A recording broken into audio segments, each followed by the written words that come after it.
Okay, in this we are going to see definite integrals. What is uh, definite integral and indefinite integral is, in case if we get an integration, say x cubed, if there are any limits given, here you see there are no limits given in this integration. This is called indefinite integral.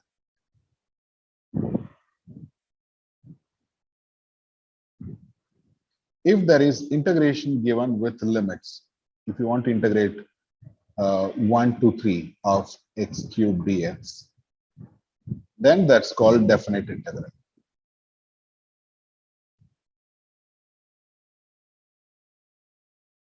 The geometrical meaning or geometrical representation of differentiation is the gradient of a tangent, isn't it? Gradient of a curve. Now guys, you know that, right? X cube I drawn, generally the x cube curve goes like this. If you differentiate, what you get is, you get a gradient of a tangent at particular point. You know? That's the meaning of the geometrical meaning of differentiation. Here, the meaning of integration. What is this integration? This is an indefinite integral.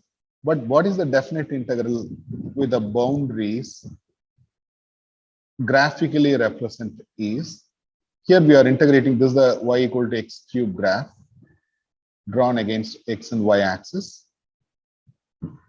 If you are integrating from 1 to 3, you take x equal to 1 here and x equal to 3 here, right? What you get is area bounded between area under the curve above the x-axis between the lines x equal to 1 and x equal to 3, you will get it. Basically, this is the definite integral value will represent this area. How we can identify an integration is definite or indefinite is, along with this integral sign, they give the lower down, they give some value that's called lower limit. And this called upper limit.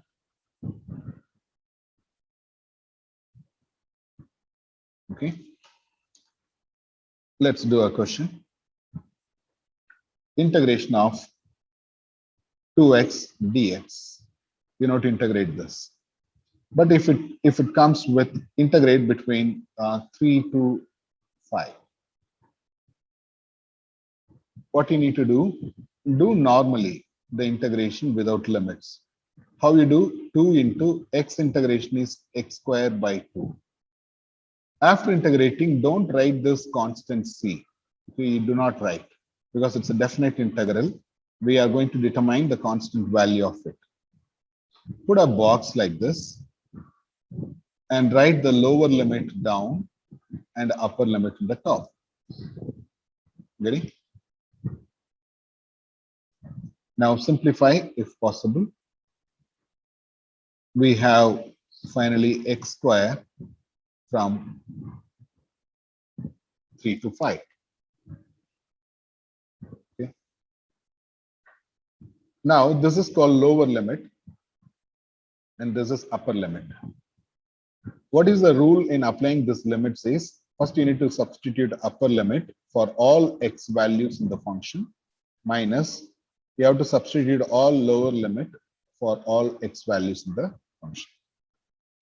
Here there is, this function is just x squared, there is only one variable term, x squared. So you're going to substitute this x value 5.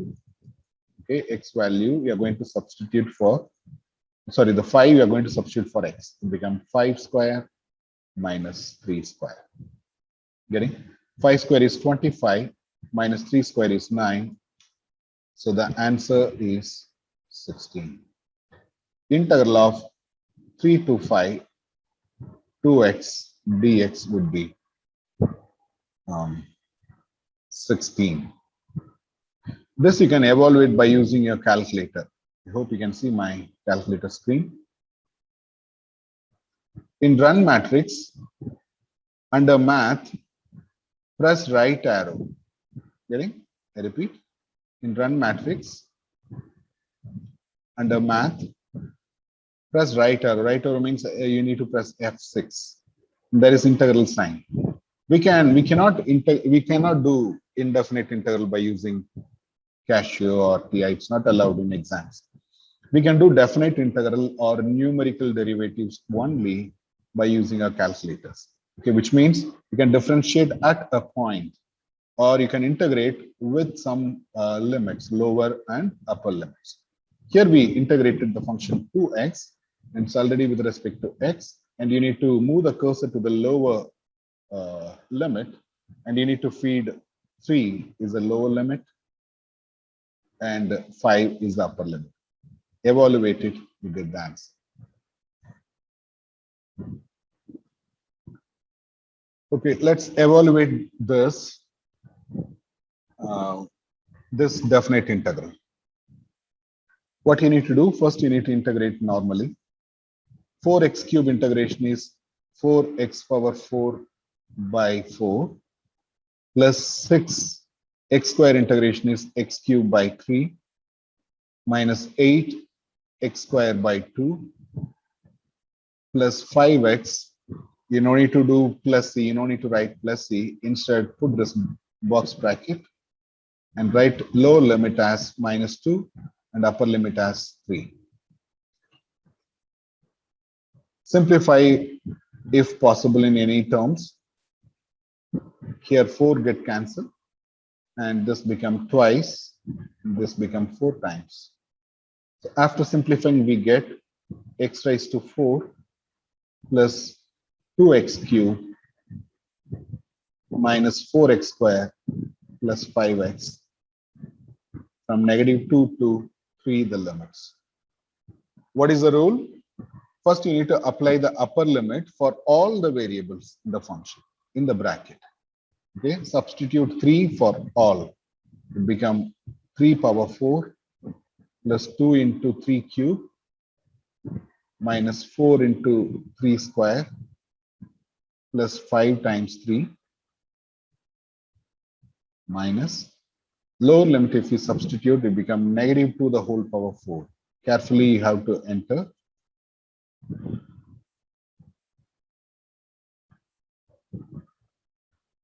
Plus 2 into -2 the whole cube minus 4 into -2 the whole square plus 5 times -2.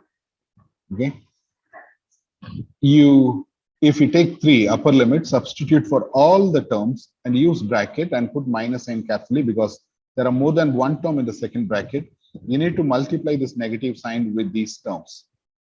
Many students, they forget to put this bracket.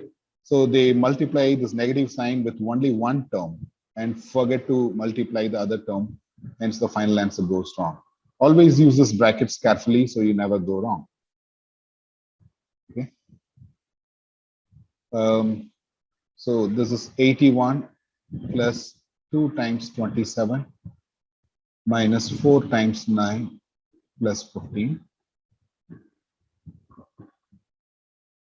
minus -2 the whole raised to 4 is positive 16 plus 2 times -8 is -16 minus 4 times positive 4 is 16 minus 10. Getting? These two terms goes off. Let's simplify the brackets.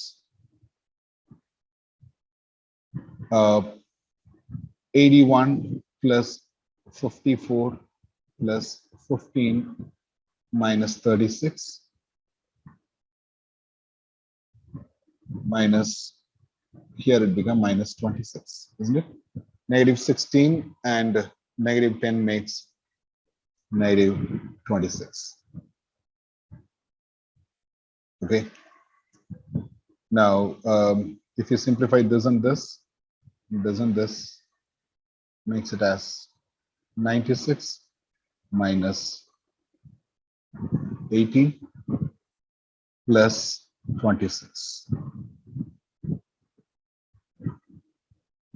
Right? 96 plus 8. If you simplify these two, become 104.